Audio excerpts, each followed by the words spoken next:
今から約1万年前、ユーラシア大陸の中央部に果てしない草原が広がりました。雨は少ない、気温の変化が激しすぎる。作物は育たず、木もほとんど生えない。強い日差しが降り注ぎ、短い草だけが揺れる大平原。けれど、家畜を追って移動しながら生きる人々にとって、ここは理想の土地でした。数千年もの間、比較的穏やかな生活を続けていた草原の民。やがて人々は馬に乗るようになります。その時から草原の世界は一変しました。ユーラシアの端から端まで遮るもののない大地が馬で駆け抜けられる巨大な回廊になったのです。こんにちは。このチャンネルではかつてアジアに存在したスンダランドを起点とした文明の始まりと文明のつながりを探っています。今回のテーマは私たちが思い浮かべるシルクロードよりはるかに古い道。ラクダに乗った大将が旅をしたオアシスの道よりおよそ2000年も前から存在していた草原の道です。この道は西から東へと文明をつなぎ、その東の端が中国最古の王朝殷でした。そしてその先には日本文化の始まりとも関わる流れがあるのです。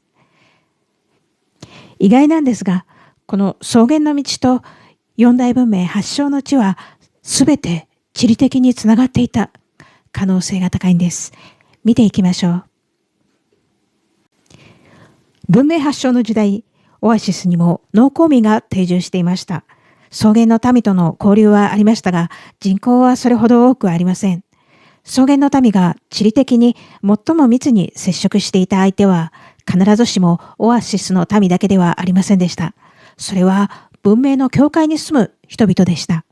西では北メソポタミアの地方都市、そこからユーフラテス川沿いに下ればメソポタミア、地中海沿岸を進めばエジプト文明へとつながります。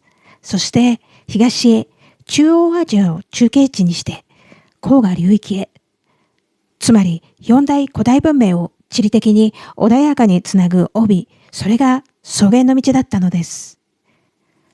王朝の攻防や歴史の中で登場するミタンニやヒッタイトといった時代を動かすどこから来たのかよくわからない民族。その背景にもこの草原のネットワークがあったのかもしれません。彼らは都市文明と草原世界の間を動く東海の民だったのです。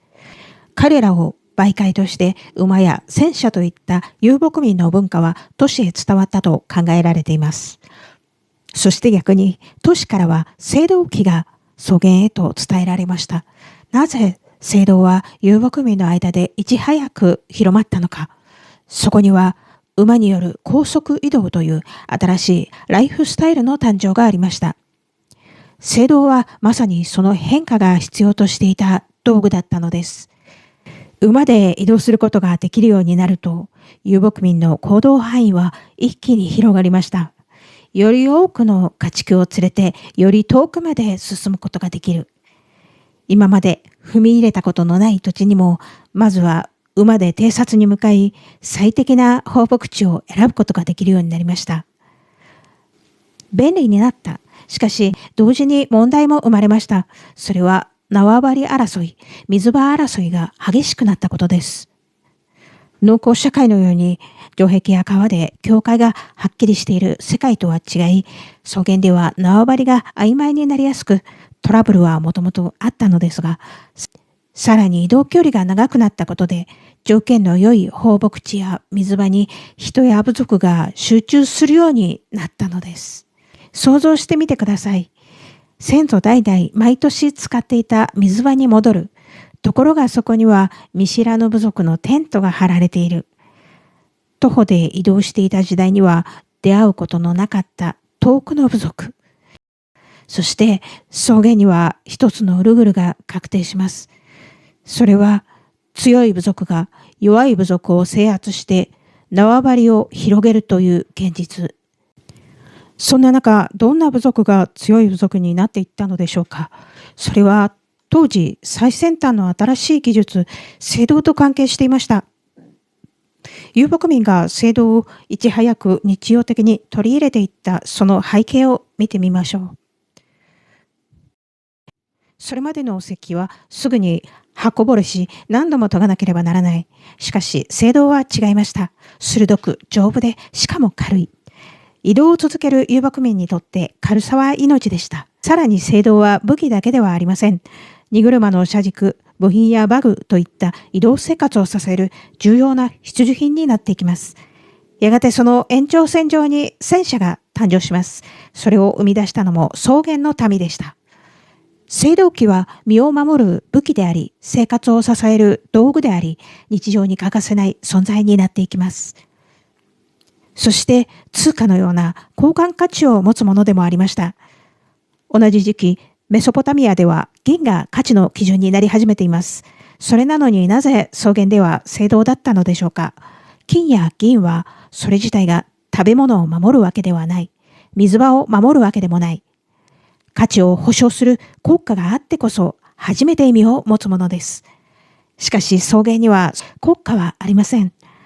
奪われるか守るか、家畜を守るために、水場を守るために必要だったのは、青銅の剣、青銅の槍、青銅の矢尻、そしてバグ。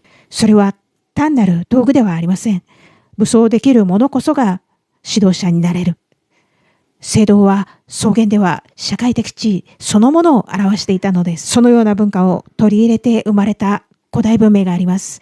それが中国最古の記録のある王朝、殷だったのです。殷ではあらゆる国家的な儀礼において青銅が使用されていました。同盟の儀式、戦勝の報告、祖先への供物、青銅の器を送り捧げ、青銅の器で酒を交わし、犠牲をほって祝杯をあげる。そしてその儀式を司る王は草原でいうシャーマンを兼ねていたのです。亀の甲羅や動物の骨を火で炙り、そこに刻まれたひび割れを読み取り、戦争を始めるかどうかが決まる。草原の民もまた出陣前に祈りました。青空の下で祈り、馬乳酒を捧げ、白い馬を犠牲に捧げる。天の意向を尋ね、不吉な兆しを読む。それはシャーマンが行う行為です。でも草原では、占いは判断材料の一つに過ぎず、最終的に決めるのは部族の合議でした。殷と草原の文化は似ているように見えますが、やはり根本的なのは、王の占いはそのまま国家の決定、ほとんど絶対の命令だということです。殷王朝を築いたのは遊牧民だったのか。そうではありません。古くから黄河流域で雑穀を育てていた農耕民です。それなのにどこか草原の匂いがする。草原の道との接触の中で草原的な統治のエッセンスを取り入れた。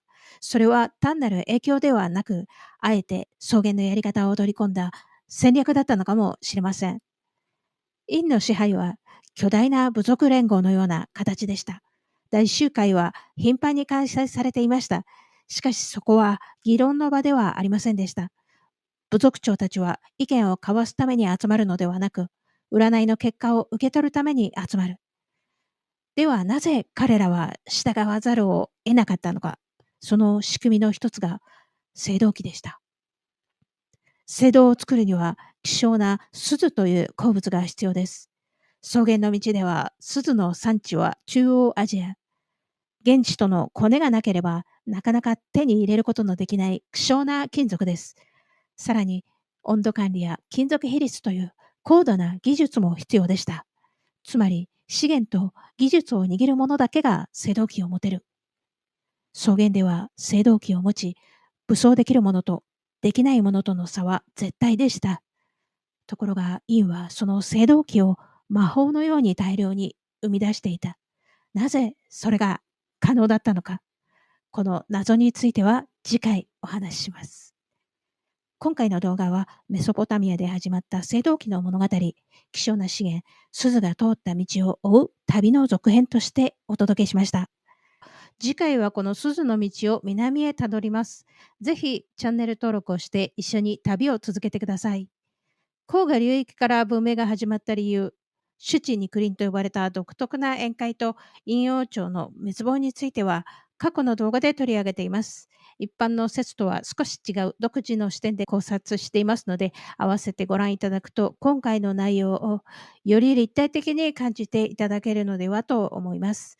最後までご視聴ありがとうございました。また次回の動画でお会いしましょう。